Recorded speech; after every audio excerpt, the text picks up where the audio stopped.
ಪೂರ್ಣ ಸುಗುಣಾರ್ನವನೇ ಅನಗ ಪರಮೇಶ್ವರನೇ ನಮಿಪೆ ನಿನಗೆ ಆನಂದಮಯ ವಿಷ್ಣು ನಿನ್ನಯ ಸುಮಹಿಮೆಗಳ ನಿನ್ನಿಚ್ಛೆಯಿಂದಲೇ ಚೆನ್ನಾಗಿ ತಿಳಿಸಿಯ ಚಿನ್ನ ಭಕ್ತಿಯ ನೀಯೋ ಬುದ್ಧಿರ್ಬಲಂ ಯಶೋಧೈರ್ಯಂ ನಿರ್ಭಯತ್ವಂ ಅರೋಗತ ಅಜಾಡ್ಯಂ ವಾಕ್ಪಟುತ್ವಂ ಚ ಹನುಮತ್ ಸ್ಮರಣಾತ್ ಭವೇತ್ ಪೂಜ್ಯಾಯ ರಾಘವೇಂದ್ರಾಯ ಸತ್ಯಧರ್ಮರತಾಯ ಚ ಭಜತಾಂ ಕಲ್ಪವೃಕ್ಷಾಯ ನಮತಾಂ ಕಾಮಧೇನವೇ ದುರ್ವಾದಿದ್ವಾಂತರವೇ ವೈಷ್ಣವೇಂದಿವರೇಂದವೇ ಶ್ರೀ ರಾಘವೇಂದ್ರ ಗುರವೇ ನಮೋ ಅತ್ಯಂತ ದಯಾಳವೇ. ಶ್ರೀ ಬನ್ನಂಜೆ ಗೋವಿಂದಾಚಾರ್ಯ ಗುರುಭ್ಯೋ ನಮಃ. ಶ್ರೀ ಪ್ರಸನ್ನ ಶ್ರೀನಿವಾಸದಾಸ ಗುರುಭ್ಯೋ ನಮಃ. ಇವತ್ತು ನಾವು ನೋಡ್ಬೇಕಾದ ನಾಮ ಶ್ರೀ ಜೇತ್ರೇ ನಮಃ ಅಂತ. ಜೇತ ಜೇತ್ರೆ ಅಂತ ಅನ್ನೋಂಥ ನಾಮ. ಈ ಜೇತ ಅಂತ ಅನ್ನೋಂಥ ಶಬ್ದವೇ ನಮಗೆ ಗೆಲುವು ಎಂಬ ಅರ್ಥವನ್ನು ಕೊಡುತ್ತೆ. ಯಾರು ಗೆಲ್ಲುತ್ತಾರೆ ಅಂತ ಅನ್ನುವಂಥದ್ದು ರಾಜರು ಗೆಲ್ತಾರೆ ಅಥವಾ ಒಂದು ವಾದಿಯಲ್ಲಿ ಗೆಲ್ಲುವಂಥವ್ರು. ವಾದಿ ಅಂದ್ರೆ ವಾದದಲ್ಲಿ ಗೆಲುವು, ದೈಹಿಕದ ಹೋರಾಟದಲ್ಲಿ ಗೆಲುವು, ಮನಸ್ಸಂಕಲ್ಪದಲ್ಲಿ ಗೆಲುವು, ಯಾವುದೇ ರೀತಿಯಾದ ಗೆಲುವನ್ನು ತಗೊಂಡ್ರು ಕೂಡ ಆ ಗೆಲುವೆಲ್ಲ ಕೂಡ ಭಗವಂತನಿಗೆ ಮೀಸಲು. ಭಗವಂತನಿಂದ ಬೇರೆಯವರಿಗೆ ಅಂತ ಒಂದು ಗೆಲುವು ಲಭ್ಯವಾಗುತ್ತೆ. ಸ್ವತಂತ್ರನಾಗಿ ಯಾರು ಯಾವಾಗಲೂ ಗೆಲ್ಲುತ್ತಾನೋ ಅವನೊಬ್ಬನಿಗೆ ಜೇತ ಎನ್ನೋ ಹೆಸರು ಅನ್ವಯ ಆಗತ್ತೆ. ಬೇರೆ ಎಷ್ಟೋ ಜನರು ಗೆಲ್ತಾರೆ. ಅದನ್ನ ಗೆದ್ರು ಇದನ್ನ ಗೆದ್ರು. ಅರ್ಜುನನು ಕೂಡ ಅವನು ಮಹಾಭಾರತ ಯುದ್ಧದಲ್ಲಿ ಅರ್ಜುನಾದಿಗಳು ಗೆದ್ರು. ಆದ್ರೆ ಅವ್ರ ಗೆಲುವು ಅಂತಂದು ಶಾಶ್ವತ ಅಲ್ಲ.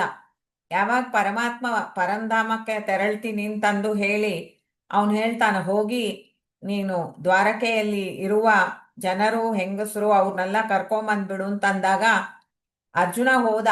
ಆದ್ರೆ ಅವನು ತಿರುಗಿ ಬರ್ಬೇಕಾದ್ರೆ ಅವನ ಮೇಲೆ ದಾಳಿ ಆಯ್ತು. ಅವನು ಎಷ್ಟೋ ಜನರನ್ನು ಕಳ್ಕೊಂಡ. ಅವನ ಆ ಯುದ್ಧದಲ್ಲಿ ಅವನಿಗೆ ಗೆಲ್ಲಕ್ ಸಾಧ್ಯ ಆಗ್ಲಿಲ್ಲ. ಅಂದ್ರೆ ಗೆಲುವು ಅಂತ ಅನ್ನೋದು ಭಗವಂತನ ಇಚ್ಛೆಯಂತೆಯೇ ಬರುತ್ತೆ ಅಂತ ಅನ್ನೋದು ಈ ಎಂಥ ಪ್ರಸಂಗವನ್ನು ನಾವು ಪುರಾಣದಲ್ಲಿ ಇತಿಹಾಸದಲ್ಲಿ ನೋಡಿದ್ರೂ ಗೊತ್ತಾಗತ್ತೆ. ಮತ್ತೆ ನಮ್ಮ ಜೀವನದಲ್ಲೇ ನಾವು ಎಷ್ಟೋ ಯೋಚನೆ ಮಾಡ್ತೇವೆ, ಇದು ಮಾಡ್ಬೇಕು ಅದ್ ಮಾಡ್ಬೇಕು ಅಂತಾದ್ರೆ ಅದು ನಡೆಯಲ್ಲ. ಭಗವಂತನ ಇಚ್ಛೆ ಇದ್ರೆ ನಡೆಯತ್ತೆ. ಪ್ರತಿಯೊಂದು ಹಂತದಲ್ಲೂ ಕೂಡ ನಮಗೆ ಗೆಲುವು ಬರಬೇಕು ಅಂತ ಅನ್ನೋಂಥದ್ದಿದೆ. ಹಾಗಾದ್ರೆ ನಾವೇನ್ ಮಾಡ್ಬೇಕು? ಆವಾಗ ಭಗವಂತನ ಈ ನಾಮವನ್ನು ನಾವು ಉಪಾಸನೆ ಮಾಡಬೇಕು ಅಂತ ಅದಮಾರ್ ಸ್ವಾಮಿಗಳು ತಿಳಿಸ್ತಾರೆ. ಯಾವುದೇ ಒಂದು ಕಾರ್ಯಕ್ರಮದಲ್ಲಿ ತೊಡಗಿದ್ರು ಕೂಡ ನಮಗೆ ಗೆಲುವು ಬರಬೇಕು ಅಂತ ಅನ್ನುವಂಥದ್ದು, ಅಂದ್ರೆ ಭಗವಂತನ ಇಚ್ಛೆಯಂತೆ ನಾವು ನಡೀತಾ ಇರ್ತೇವೆ ಅಂತ ಅನ್ನೊಂದು ಸಂಕಲ್ಪದಲ್ಲಿ ನಮಗೆ ಗೆಲುವು ಬರಬೇಕು ಅಂದ್ರೆ ಕೂಡ ಅದು ಭಗವಂತನ ಒಂದು ಅನುಗ್ರಹದಿಂದವೇ. ಅವನೇ ಜೇತ. ನಮ್ಮ ಸಂಕಲ್ಪವನ್ನು ಪೂರೈಸಿ ಕೊಡುವವನು ಜೇತ. ಆ ಜೇತಾಗೆ ಗುರುಗಳ ಅರ್ಥದಲ್ಲಿ ಬನ್ನಂಜಿ ಗೋವಿಂದಾಚಾರ್ಯರು ಅದನ್ನ ಬರೀತಾರೆ, ಜೇತ ಸರ್ವಸ್ಯ. ಯಾರು ಎಲ್ಲರನ್ನೂ ಗೆಲ್ಲುವನೋ ಅವನೇ ಜೇತ ಅಂತ. ಯಾವತ್ತೂ ಕೂಡ ಅವನಿಗೆ ಅಪಜಯವೇ ಇಲ್ಲ. ಅವನು ಯಾವಾಗಲೂ ಕೂಡ ಜನಕ ಜನನಿಯನ್ನು ಕೂಡ ಅವರನ್ನು ನಿಯಂತ್ರಣ ಮಾಡುವಂಥವನೇ ಜೇತ. ಎಷ್ಟೋ ಮೀನಿಂಗ್ಸ್ ಇರತ್ತೆ. ಯಾರು ಇವನನ್ನು ಜಯಿಸಕ್ಕೆ ಸಾಧ್ಯ ಇಲ್ಲ ಅಂತ ಅನ್ನೋದು ಒಂದರ್ಥ. ಈಗ ಜೇತ್ರೇ ನಮಃ ಅಂತ ಅನ್ನೋದಕ್ಕೆ ಪ್ರಸನ್ನ ಶ್ರೀನಿವಾಸ ದಾಸರು ಹೀಗೆ ಬರೆದಿದ್ದಾರೆ. ಅತಿದ್ವೇಷಿ ರಿಪುಗಳ ಜಯಿಸುವ ಜೇತ ನಮೋ ಭೂತನಯನ್ನ ಜಯಿಸಿ ಕನ್ಯೆಯರ ಕಾಯ್ದಿ ಕೃಷ್ಣ ಮಧುಕೈಟಬರ ಅಳಿದಿ ವೇದೋದ್ಧರ ಹಯಾಸ್ಯ ಬೋಧಿಸಿ ಜಿನನ್ನ ಜಯಿಸಿದ ಸುರಪಕ್ಷ ಬುದ್ಧಿ. ಅತಿದ್ವೇಷಿಯಾಗಿರೋ ರಿಪುಗಳು ಅವರನ್ನು ಜಯಿಸುವವನೇ ಜೇತ. ದ್ವೇಷಿಗಳು ಅಂತಂದ್ರೆ ಭಗವಂತನನ್ನೇ ದ್ವೇಷಿಸ್ತಾರೆ. ಯಾರು ಅವರಿಗೆ ದೇಹವನ್ನು ಕೊಟ್ಟನೋ, ಯಾರು ಅವರಿಗೆ ಈ ಬಾಳೋದಕ್ಕಾಗಿ ಈ ಸೃಷ್ಟಿಯನ್ನು ಮಾಡಿದನೋ ಅವನ ಬಗ್ಗೆ ಅವರಿಗೆ ಅಜ್ಞಾನ, ಅವನ ಬಗ್ಗೆ ಅವರಿಗೆ ಒಂದು ದ್ವೇಷ, ಸಿಟ್ಟು. ಇಂಥ ದ್ವೇಷಿಗಳನ್ನು ಯಾರು ಸಂಹಾರ ಮಾಡ್ತಾನೋ ಅವನು ಜೇತ ಅಂತ ಅನ್ನುವಂಥ ನಾಮದಲ್ಲಿ ಕರೆಯಲ್ಪಡ್ತಾನ. ಆ ಜೇತ ಅನ್ನು ನಾವು ಸ್ಮರಣೆ ಮಾಡೋದ್ರಿಂದ ನಮ್ಮ ಮನಸ್ಸೊಳಗೆ ನಮಗೆ ರಿಪುಗಳಿರ್ತಾರೆ. ಅರಿಷಡ್ ವರ್ಗಗಳು ಅಂತ ರಿಪುಗಳು. ಅವುಗಳು ನಮ್ಮ ಸಾಧನೆಗೆ ತುಂಬಾ ಅಡ್ಡಿಯನ್ನು ಉಂಟು ಮಾಡ್ತಾ ಇರ್ತವೆ. ಯಾಕೆಂದ್ರೆ ಆಯಾ ಒಂದೊಂದು ಅರಿಷಡ್ ವರ್ಗಕ್ಕೆ ಒಂದು ಅಭಿಮಾನಿ ದೈತ್ಯರಿರ್ತಾರೆ. ಅಂತ ದೈತ್ಯರ ಒಂದು ದಾಳಿ ನಮ್ಮ ಮೇಲೆ ಆಗ್ತಾ ಇರತ್ತೆ. ಇದನ್ನು ನಾವು ಪರಿಹರಿಸ್ಕೊಳ್ಬೇಕು ಅಂತಂದ್ರೆ ನಾವು ಭಗವಂತನಿಗೆ ಶರಣಾಗ್ಬೇಕು. ಅವನೇ ಅತಿದ್ವೇಷಿ ರಿಪುಗಳ ಜಯಿಸುವ ಜೇತ ಅಂತ ಅಂದು ಅವನಿಗೆ ಸ್ಮರಿಸೋದು. ಯಾವ ಕಾಮ ಅಂತ ಅನ್ನೋದ್ರಿಂದ ನಮಗೆ ದೌರ್ಬಲ್ಯ ಬರುತ್ತೆ. ಅದರಿಂದ ನಾವು ಸಾಧನೆಯಲ್ಲಿ ಮುಂದುವರಿಯೋದಕ್ಕೆ ಆಗೋದಿಲ್ಲ.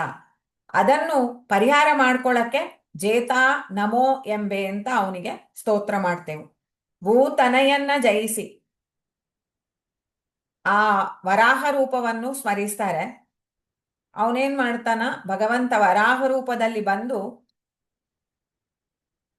ಭೂಮಿದೇವಿ ಅಂತ ಅನ್ನೋಂಥವ್ರನ್ನ ಎತ್ತಿ ಹಿಡಿದ. ಆ ಭೂಮಿದೇವಿಯಿಂದ ಒಂದು ಮಗ ಹುಟ್ಟಿದ, ನರಕಾಸುರ ಅಂತ. ಆ ನರಕಾಸುರನಿಗೆ ಅವನು ಬಂದು ಅವನ ಒಂದು ಯೋಗ್ಯತಾ ಅನುಸಾರವಾಗಿ ಅವನು ಕರ್ಮವನ್ನು ಮಾಡ್ತಾ ಹೋದ. ಅದರಲ್ಲಿ ಅವನು ಅಗ್ನಿಪುತ್ರರು ಯಾರು ಭಗವಂತನ ಅಂಗಸಂಗವನ್ನು ಪಡಿಬೇಕು ಅಂತ ತುಂಬಾ ತಪಸ್ ಮಾಡಿದ್ರು, ಅವರೆಲ್ಲ ಒಂದು ರಾಜ ರಾಣಿಯರ ಮನೆಗಳಲ್ಲಿ ಹುಟ್ಟಿದ್ರು ಹೆಣ್ಣು ಮಕ್ಕಳಾಗಿ. ಅವರನ್ನೆಲ್ಲ ಅವನು ತಂದು ಬಂಧನಕ್ಕೆ ಒಳಗುಪಡಿಸಿದ್ದ ಪ್ರಾಗ್ಜ್ಯೋತಿಷ ಎಂಬ ಅವನ ಊರಲ್ಲಿ. ಕೃಷ್ಣ ಪರಮಾತ್ಮ ಸತ್ಯಭಾಮ ಒಡನೆ ಅಲ್ಲಿ ಹೋಗಿ ನರಕಾಸುರನ್ನ ವಧೆ ಮಾಡಿ ಆ ಹೆಣ್ಣು ಮಕ್ಕಳನ್ನೆಲ್ಲ ಕೂಡ ರಕ್ಷಣೆ ಮಾಡಿದ. ಅವರನ್ನೆಲ್ಲ ಅವರ ಇಚ್ಛೆಯಂತೆ ಅವನು ವರಿಸಿದ ಅಂತನ್ನೋದನ್ನ ಹೇಳ್ತಾರೆ. ಅವರನ್ನು ರಕ್ಷಣೆ ಮಾಡಿ ಉದ್ಧಾರ ಮಾಡಿದ ಕೃಷ್ಣ. ಮಧುಕೈಟಭರನ್ನು ಅವನು ಸಂಹಾರ ಮಾಡಿದ. ಈ ಮಧುಕೈಟಭರು ಇಡೀ ಸೃಷ್ಟಿಯನ್ನೇ ಆಗಗೊಡಬಾರದು ಅಂತ ಅನ್ನುವಂಥ ಉದ್ದೇಶದಲ್ಲಿ ಇದ್ದಾಗ ಭಗವಂತ ಹಯಗ್ರೀವ ರೂಪದಲ್ಲಿ ಬಂದು ಅವರನ್ನು ಸಂಹಾರ ಮಾಡಿದ. ಮಧುಸೂದನ ಅಂತವೇ ಅವನಿಗೆ ಹೆಸರು. ಅವನು ವೇದೋದ್ಧಾರನಾಗಿ ಇದ್ದಾನ. ಮತ್ಸ್ಯ ರೂಪವನ್ನು ಸ್ಮರಿಸೋದು, ವೇದವ್ಯಾಸರನ್ನು ಸ್ಮರಿಸಬಹುದು. ಹಯಗ್ರೀವ ರೂಪವನ್ನು ಇಲ್ಲಿ ಸ್ಮರಿಸಬಹುದು. ವೇದೋದ್ಧಾರನಾಗಿ ಅವನು ಸರ್ವಜೀವರಿಗೆ ಕೂಡ ಬರಬೇಕು ಅಂತ ಅನ್ನುವಂಥ ವೈವಸ್ವತ ಮನುವಿಗೆ ವೇದವನ್ನೇ ಉಪದೇಶ ಮಾಡಿದ ಮತ್ಸ್ಯ ರೂಪದಲ್ಲಿ. ವೇದವ್ಯಾಸ ರೂಪದಲ್ಲಿ ವೇದವನ್ನು ವಿಭಾಗ ಮಾಡಿ ವೇದವನ್ನು ಕಲಿಯುಗದ ಜನರಿಗೆ ಕೂಡ ತಲುಪಬೇಕು ಅಂತ ಅನ್ನೋ ಉದ್ದೇಶದಿಂದ ಪುರಾಣ ಮಹಾಭಾರತಾದಿಗಳನ್ನು ಬ್ರಹ್ಮಸೂತ್ರಗಳನ್ನೆಲ್ಲ ಕೊಟ್ಟ ವೇದೋದ್ಧರ. ಹಯಗ್ರೀವ ರೂಪದಲ್ಲಿ ಯಾರು ಅವನನ್ನು ಸ್ತೋತ್ರ ಮಾಡ್ತಾರೋ ಅವರಿಗೆ ಜ್ಞಾನವನ್ನು ಕೊಡ್ತಾನ. ಜ್ಞಾನ ಮೂಲ್ಯವಾಗಿ ತಾನೆ ವೇದ ಅಂತ ಅನ್ನೋಂಥದ್ರಿಂದ ನಮಗೆ ಜ್ಞಾನ ಬರುತ್ತೆ. ಸೊ ಜ್ಞಾನವನ್ನು ಜನರಿಗೆ ಕೊಡುವಂಥ ರೂಪವು ಕೂಡ ವೇದೋದ್ಧರ ರೂಪವೇ. ಹಯಗ್ರೀವ ಹಯಗ್ರೀವ ಹಯಗ್ರೀವ ಯೋ ವದೆ ತಸ್ಯ ನಿಸ್ಸರತೆ ವಾಣಿ ಜಕ್ನು ಕನ್ಯಾ ಪ್ರವಾಹವತ್. ಅಂದ್ರೆ ಇಲ್ಲಿ ಆ ನಾಲಿಗೆಯಿಂದ ನುಡಿತಾ ಇರುವಂತ ಶಬ್ದಗಳ ರಾಶಿ ಭಗವಂತನ ಪಾದದ ವರ್ಣನೆಯನ್ನು ಮಾಡುವಂಥದ್ದಾಗಿದೆ ಅಂತ ತಿಳ್ಕೊಬೇಕು ನಾವು.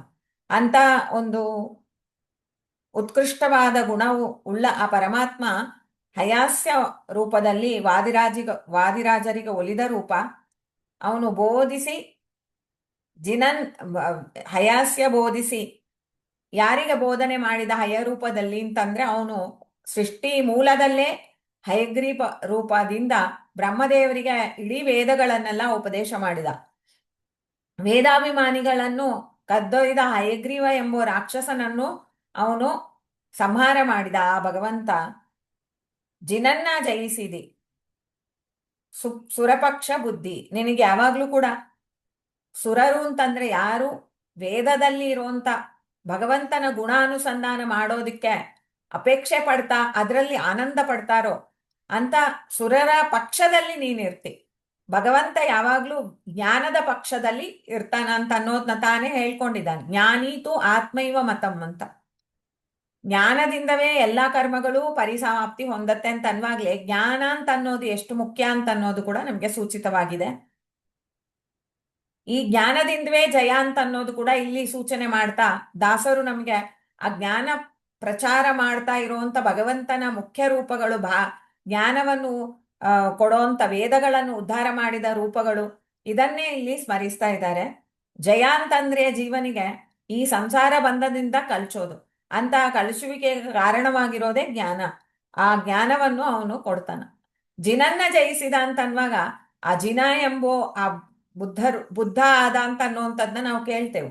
ಅಂದ್ರೆ ಆ ಜಿನ ಎಂಬೋ ಒಂದು ವ್ಯಕ್ತಿ ಇದ್ದ. ಅಂದ್ರೆ ಅವನು ಹುಟ್ಟೋ ಕಾಲಕ್ಕೆ ಅವನ ಒಳಗಿದ್ದ ಜೀವನ ಹೊರಗೆ ಹಾಕಿ ಭಗವಂತ ಒಂದು ಸ್ವಲ್ಪ ಕಾಲಕ್ಕೆ ಅಲ್ಲಿ ಪ್ರವೇಶ ಮಾಡಿದ. ಆವಾಗ ಎಲ್ಲಾ ದೇವತೆಗಳು ಈ ಮಗುವನ್ನು ಹೊಡೆಯಕ್ ನೋಡಿದ್ರು ಕೂಡ ಅದು ಸಾಯೋದೇ ಇಲ್ಲ ಅಂತ ಅನ್ನುವಾಗ ಸುತ್ತಮುತ್ತಿದ ಜನರೆಲ್ಲ ಇದೇ ದೇವರು ಅಂತ ತಿಳ್ಕೊಂತಾರೆ. ಆಮೇಲೆ ಭಗವಂತ ಅಲ್ಲಿಂದ ಹೊರಡ್ತಾನ. ಇನ್ನೊಂದು ಜಿನ ಎಂಬವನೇ ಬಂದಲ್ಲಿ ಇರ್ತಾನ. ಈಗ ಅವನು ಹೇಳಿದ್ದೆಲ್ಲ ತಾನೇ ಸತ್ಯ ಅಂತ ಅವ್ರು ತಿಳ್ಕೊಂತಾರೆ. ಅಂದ್ರೆ ಈ ಭಗವಂತನ ಇಚ್ಛೆ ಏನು ಅಂದ್ರೆ ಯಾರಿಗೆ ಜ್ಞಾನ ಪಡೆಯೋದಕ್ಕೆ ಅರ್ಹತೆ ಇಲ್ಲವೋ ಅವರಿಗೆ ಆ ಜ್ಞಾನ ಪಡೆಯೋದು ಅವಶ್ಯ ಇಲ್ಲ, ಮಾಡಬಾರ್ದು ಅಂತ ಅನ್ನೋದ್ರಿಂದ ಅವನು ಆ ಥರದ ಒಂದು ಮೋಹವನ್ನು ಅಜ್ಞರಿಗೆ ಉಂಟು ಮಾಡಿದ. ಆದ್ರೆ ಯಾರು ಸಜ್ಜನರು ಅವನಿಗೆ ಶರಣಾಗ್ತಾರೆಯೋ ಅವರು ಮೋಹವನ್ನು ಪರಿಹಾರ ಮಾಡ್ತಾನ. ಈ ಜಿನನನ್ನು ಗೆದ್ದ ಆ ಪರಮಾತ್ಮ ಜೇತ ಅಂತನ್ನುವಂಥ ರೂಪದಲ್ಲಿ ಈ ತರ ಭಗವಂತನ ಈ ಗುಣವನ್ನು ನಾವು ಮತ್ತು ಮತ್ತು ಸ್ಮರಿಸ್ತಾ ನಮ್ಮ ಎಲ್ಲ ಕಾರ್ಯಗಳಲ್ಲಿ ನಾವು ತೊಡಗಬೇಕು. ನಾವೆಲ್ಲಿಯಾದ್ರೂ ಪಯಣವನ್ನು ಹೊರಡ್ತಾ ಇದ್ದೇವೆ ಅಂದ್ರೂ ಭಗವಂತನ ಈ ಜೇತಾ ನಾಮವನ್ನು ಸ್ಮರಿಸಬೇಕು. ನಾವು ಹೋಗ್ತಾ ಬರ್ತಾ ಎಲ್ಲರೂ ಜಾಗದಲ್ಲಿ ಕೂಡ ಭಗವಂತನೇ ಅನಿರುದ್ಧ ಪ್ರದ್ಯುಮ್ನ ಸಂಕರ್ಷಣ ವಾಸುದೇವನಾಗಿ ಅವನ ಹೆಂಡರ ಜೊತೆಯಲ್ಲಿ ಅವನು ಇದ್ದು ನಮ್ಮನ್ನು ರಕ್ಷಿಸ್ತಾ ಇದ್ದಾನ ಅಂತ ಚಿಂತಿಸ್ಬೇಕು. ಎಲ್ಲ ಪ್ರಪಂಚದಲ್ಲಿರುವಂತ ಒಂದು ಸೌಂದರ್ಯವನ್ನು ನೋಡಿದಾಗ ಏನ್ ಅದ್ಭುತ ಈ ಸೃಷ್ಟಿ, ಭಗವಂತ ಇದಕ್ಕೆ ಕಾರಣ ಅಂತ ಅನ್ನುವಂತ ಒಂದು ಮನಸ್ಸು ನಮ್ಮಲ್ಲಿ ಅದು ಜಾಗೃತಿ ಆಗ್ಬೇಕು. ಭಗವಂತನ ಊಟ ಇದು ಅಂತ ಅನ್ನುವಂಥದ್ದು ನಾವು ಉಣ್ಣೋಂಥದ್ದೆಲ್ಲ ಆಗ್ಬೇಕು. ಇದು ಅವನ ಯಜ್ಞ ಅಂತ ಅನ್ನುವಂಥದ್ದು ಜೀವನವೇ ಆಗ್ಬೇಕು ಅಂತಂದ್ರೆ ಜೇತ ಅಂತ ಅನ್ನುವಂಥ ಈ ಪರಮಾತ್ಮ ನಮಗೆ ಅನುಗ್ರಹವನ್ನು ಮಾಡಬೇಕು. ಇದನ್ನು ನಾವು ಸಮರ್ಪಣೆ ಮಾಡೋಣ. ಅಸ್ಮತ್ ಗುರುವಂತರ್ಗತ ಭಾರತೀ ರಮಣ ಮುಖ್ಯ ಪ್ರಾಣಾಂತರ್ಗತ ಶ್ರೀ ಲಕ್ಷ್ಮೀನಾರಾಯಣ ಪ್ರೇರಣೆ ಲಕ್ಷ್ಮೀನಾರಾಯಣ ಪ್ರೀತ್ಯರ್ಥಂ ಶ್ರೀಕೃಷ್ಣಾರ್ಪಣಮಸ್ತು. ಹರೇ ಶ್ರೀನಿವಾಸ.